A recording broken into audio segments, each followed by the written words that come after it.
காசிப முனிவரின் மனதிலிருந்து உதயமானதால் இவள் மனசாதேவி என்று அழைக்கப்படுகின்றாள்.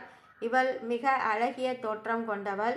இவள்தான் உலகிலேயே சிறந்த அழகி என்ற அர்த்தத்துடன் ஜகத்கௌரி என்ற பெயர் பெற்று விளங்கினாள். இவள் நாகராஜனின் சகோதரி ஆவாள். அதனால் இவளை நாகவாகினி என்றும் நாக சகோதரி என்றும் கூறுவார்கள். இவள் நாகங்களுக்கெல்லாம் அரசியாக விளங்குபவள். எனவே இவளை நாகேஸ்வரி என்றும் போற்றுவார்கள். இவள் பாம்பின் விஷத்தை அகற்றக்கூடியவள். எனவே இவள் விஷகாரி என்றும் ஹரணா என்றும் போற்றுவார்கள். இவள் அஸ்திகா என்னும் முனிவரின் தாயாக விளங்கியவள். அதனால் இவளை ஹஸ்திகா மாதா என்று போற்றி வழிபடுகிறார்கள். இந்த மனசா ஸ்ரீ கிருஷ்ண பகவானை நோக்கி தவம் புரிந்து அரிய சக்தியை பெற்றார். மேலும் மனசா சிறந்த சிவபக்தையாக விளங்கியவள். இவள் பாம்பை யக்யோபவிதமாக தரிசனம் செய்கின்றாள். இவளுக்கு வழிபாடு நடத்தும்போது தீபம் தூபம் மற்ற மலர்களை அளித்து வணங்கி வரலாம். மிகவும் பழைய காலம் தொடங்கி இன்று வரை மக்கள் பாம்பு என்று கூறினால் மிகவும் அஞ்சுகின்றனர். அதற்கு காரணம் பாம்பு கடித்து விட்டது என்றால் மரணம் வருவது உறுதியாகிவிடும்.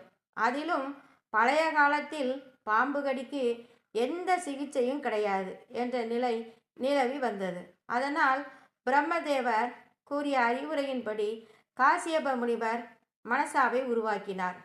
மனசாதான் பாம்பு கடித்தவர்களுக்கு நிவாரணம் வேண்டி சொல்லும் மந்திரத்திற்கு அஷ்டான தேவதையாக விளங்குகிறாள். மேலும் மனசா தேவி சிவனை பூஜித்து வணங்கியவள். சிவபெருமானிடம் இவள் இறந்தவர்களை மீண்டும் உயிர்த்தெழ வைக்கும் கலையை கற்று தேர்ந்தவள். மனசா ஒரு முறை புஷ்கரத்தில் கிருஷ்ணனை எண்ணி பூஜை செய்து வந்தாள். அப்போது அவளுக்கு முன்பு தோன்றிய கிருஷ்ணன் அவளுடைய வழிபாட்டை ஏற்றுக்கொண்டு உலகம் முழுவதும் மனசாதேவியை பூஜித்து வணங்கும் என்று வரமளித்தார். பின்னர் சரத்குரு என்ற முனிவரை மனசாதேவி மணந்து கொண்டார். ஒரு நாள் மாலை பொழுதில் மனசாவின் மடியில் முனிவர் தலை வைத்து உறங்கிக் கொண்டு இருந்தார். அப்போது சூரியன் அஸ்தமித்து மறையும் நேரம் வந்துவிட்டது. உடனே சரத்குரு விழித்தெழுந்தார். மாலை நேரத்தில் சந்தியாவந்தனம் செய்ய வேண்டும் என்பதற்காக அவரை தட்டி எழுப்பினார். அவ்வாறு எழுந்திருக்காவிட்டால் முனிவருக்கு பிரம்மகத்தி தோஷம் ஏற்படும் என்று நினைத்தார். அதனால் தன் மனைவியின் நிலையை முனிவர் புரிந்து கொள்ளவில்லை. உறக்கத்தில் தன்னை தட்டி எழுப்பியதற்காக அவர் மிக கோபம் கொண்டார். கணவனுக்கு தீங்கு செய்யக்கூடிய மனைவி கும்பிபாக நரகத்தை அடைவாள் என்று சபித்தார். கணவனுடைய தூக்கத்தை கலைக்கும் மனைவி காலசூத்திர நரகத்தை அடைவாள் என்றும் தன் மனைவியை சபித்துவிட்டு முனிவர் தவம் செய்ய சென்று விட்டார். உடனே மனசா கைலாய மலைக்கு சென்று விட்டாள். அந்த மலையில் மனசாவிற்கு ஒரு மகன் பிறந்தான். அவளுக்கு பிறந்த மகன் பெயர்தான் ஹஸ்திகன் என்பதாகும். ஹஸ்திகன் வளர்ந்து பெரியவனானான். அவன் சிவபக்தி மிக்கவனாகவும் விளங்கினான். எனவே அவன் வளர்ந்து பெரியவனான பின்னர் சிவனை வழிபட்டு பூஜை செய்து அவரிடமிருந்து சில சலுகைகளை பெற்றான். இந்த நிலையில் மனசாதேவி காசியப முனிவரின் ஆசிரமத்திற்கு வந்து சேர்ந்தார். அப்போது பரிஷத்து மகாராஜன் தச்சன் என்ற பாம்பினால் கடிக்கப்பட்டான். தன் தந்தை தச்சன் என்ற பாம்பால் கொல்லப்பட்டதை அறிந்த அவனுடைய மகன் ஜன்மேய ஜெயன் மிக்க கோபம் கொண்டான். அவன் பாம்புகள் அனைத்தையும் அழிக்க வேண்டும் என்று எண்ணம் கொண்டான். அதனால் மன்னன் சர்ப்பசாஸ்திர யாகம் செய்ய தொடங்கினான்.